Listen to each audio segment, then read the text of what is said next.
Have you watched everything worth binging on Netflix, Amazon, and Disney Plus? Well, I've got a recommendation for you.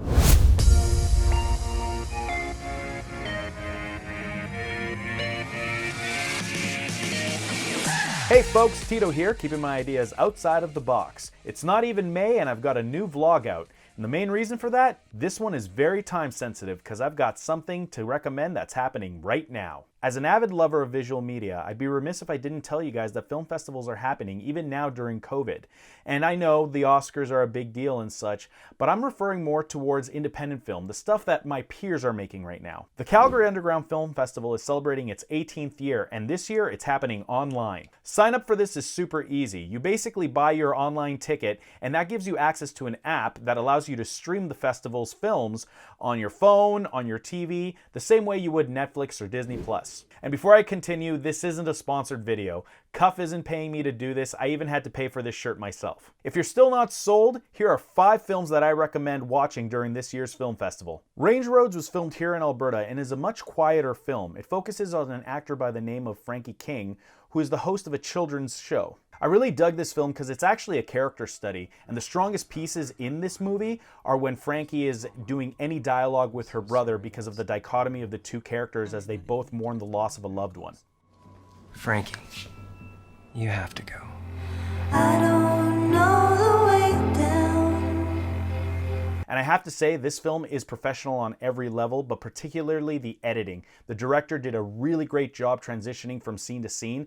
The film doesn't drag at all and uses its time so wisely. And again, this is an Alberta film, so you should check it out and support some local cinema. The second film I'm going to recommend is on the complete other side of the spectrum. It's called Frank and Zed, and it is just crazy. It's actually why I really love film festivals, because they take chances on really, really avant-garde films like this. This movie took 6 years to make, and the short ahead of it by the same director called Shine sets the tone for the crazy mix of puppet and horror and comedy that this brings to the table.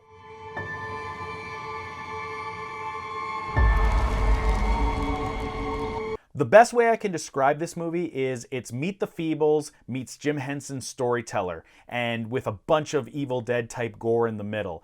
The story basically follows a Frankenstein monster and a zombie who have a symbiotic relationship, but what really makes this stand out is kind of the slow burn of finding out why they're in the situation that they're in, and it's just a lot of fun to watch, and I just marvel at the amount of detail that they put together for a film that has no computer-generated imaging. It's all done by hand, and it's fabulous. The third film on the list is called Alien on Stage, and it's a documentary about an adaptation of Ridley Scott's Aliens as a play done by bus drivers in England. It's preceded by a short called Throwback, which is a love letter to anyone that's enjoyed 16-bit gaming, and I highly recommend you guys check out this short. What makes Alien on Stage so good is how the production is essentially a sweetened version of the film Alien. Basically, everything is done with a shoestring budget, and there's just such a charm in regards to how this piece is put together. And not only that, but like the actors aren't professionals, they are bus drivers, which really makes me think about Fort McMurray, how we have such an industrial bus workforce, and if they got together to make a production in Keanu, how wild and fun that might actually be. An articulated mouth. Every alternative I've come up with, I hope has done what Ridley Scott would have wanted to do, but in a more basic format.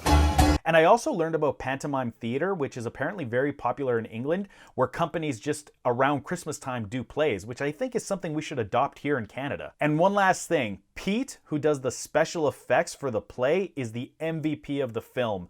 Like, the stuff this guy pulls off is amazing. Plus, he's like the night shift guy for a busing company. It's insane. It really resonated with me in regards to like the shift in, shift out life that we live here in Fort McMurray, and how you can do art and that can become part of who you are outside of work. The fourth film on the list is called Riders of Justice, and it's kind of like a bigger film because it stars Mads Mikkelsen, and it's got a budget of about $5 million. The best way to describe this movie is that it's a bit of a dramedy, in that Mads Mikkelsen plays a soldier who gets paired up with a bunch of statisticians or mathematicians after a train accident causes the death of his wife. And this group basically says it's impossible for this to be an accident because of the variables involved. So essentially the movie becomes this weird action comedy drama where Mads Mikkelsen's character is essentially trying to get revenge while trying to make sense of his wife's death, while these statisticians or mathematicians are essentially dealing with the repercussions of these actions and the probability of what happens next. Vi har fattet det nemmeste for dig. Det det nemmeste for mig. This movie's going to stick with me for a while, particularly because there's this one really emotional scene that takes place in a field, but it's both emotional and hilarious at the same time. And I couldn't stop laughing about it, but it also kind of really made me think about people's emotional journeys, both in life and in scripts. Okay, I saved my favorite for last.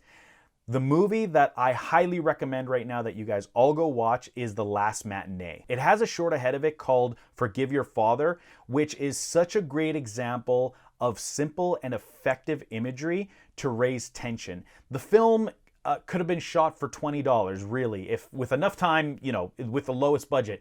But it has this amazing sense of tension and this really great visual aesthetic to it. Honestly, you guys need to check out this short film ahead of the movie. So the beauty of The Last Matinee is that it takes itself pretty seriously in that it's set in 1993 and kind of follows the flow of an Argento horror movie, like a slasher from Italy or Spain. It's set in a movie theater, so there's just this great nostalgia factor of old cinema, like actual film. And the gore is so impressive and so well done in the context of the film itself. Like, it's old school practical horror effects, but because you're so immersed in the film itself, it plays so well. It's honestly my favorite film on this list right now.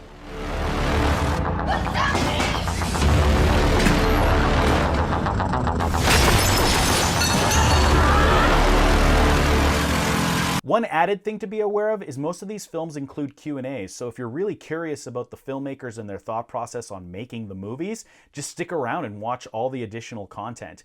The curators and the organizers for Cuff have done a great job of providing all this supplemental information and content for you to consume. Cuff started April 23rd and only runs until May the 2nd, so go get your tickets right now. I'm including a link, so go get them right now. And speaking of missing out, I've noticed that 70% of the people that watch our videos on this channel aren't even subscribed. So if you haven't subscribed to us, make sure you do, because odds are you might be watching this film after Cuff is over and you're missing out. So make sure you sub, you hit that ring bell, and that way you get the content when it comes out and you don't miss out on stuff like this. And while I'm at it, on the topic of content, we just released our first LUT pack. So for those of you that don't know what LUTs are, basically they're lookup tables that can be imported into your editing software that bring in color profiles from sampled films. The first pack we've made is based on Nerdvana, the web series, and actually mimics a lot of the universes that were featured in season 1 of Nerdvana. We've made this LUT pack available at MacGuffin.com and it's completely free.